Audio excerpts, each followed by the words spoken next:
Right now we're going to start the vlog. అసలు vlog ఏంటంటే mutton dum biryani food vlog. First time food vlog. How are you feeling, Rahul?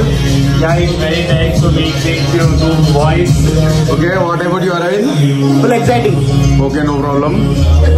పెట్టుకోవాలంతే. తీసుకున్నాము spice తగ్గట్టు. So పచ్చిమిరపకాయ ఇంత highly cost కాబట్టి మనకు తక్కువ. కొన్ని మన క్వాంటిటీ తగ్గట్టు వాటర్ ఆకులు వేసుకున్నాం. బిర్యానీ ఆకులు వేసుకున్నాక కొన్ని కాజులు ఈ లంజలు తిన్నాడు, కొన్ని కాజు యాడ్ చేసి కస్తూరి మెంతి చిన్న చెక్క కొంచెం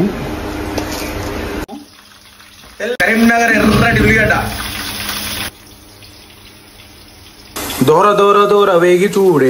అందుకే మన కూలర్ కింద టైం స్పెండ్ చేద్దాం, ఎందుకంటే అఫ్ కోర్స్ బిర్యానీ అంటే లేట్ అవుతుంది. సరిపడేంత పసుపు యాడ్ చేసుకున్నాం. పేస్ట్ ఇంట్లో నూరుకున్న ఫ్రెష్ అల్లం గడ్డ 1.5 స్పూన్ వేసుకోవాలా. మామ చెప్పు ఇట్లా తయారైనా బిల్డింగ్ షాప్ ఉంది. మన హైస్ కి ప్రొటెక్షన్ ఉండాలి. వంట చేసేద్దాం. ఏ బాబు జర్రా అది మటన్ ఆరా గట్ల కొడతాను. నెక్స్ట్ మటన్ వేసి మా మామ నీకు ఇష్టమైన ఒక పాట పాడు. The sun is low, the moon is up, I want it up. Add చేసుకుందాం. ఎక్కడో ఎన్ని కిలోలు? కిలోన్నర. The sun is down, I want it up, Anita, Asunita. Mutton వేసుకొని మంచిగా మసాలా దాన్ని పట్టేలాగా. మసాలా అంత తీసి అందులో పడదేంగండి. Very good Aravind, you have done a great job my man. ఉప్పు వేసుకొని నాకురా, వేస్ట్ ఎందుకు? నాకరా అదరా. పేస్ట్ వేసుకున్న తర్వాత మన పరిక్రమం వచ్చేసి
ఫైనలీ మన మటన్ పులావ్ వచ్చేసి రెడీ అయింది.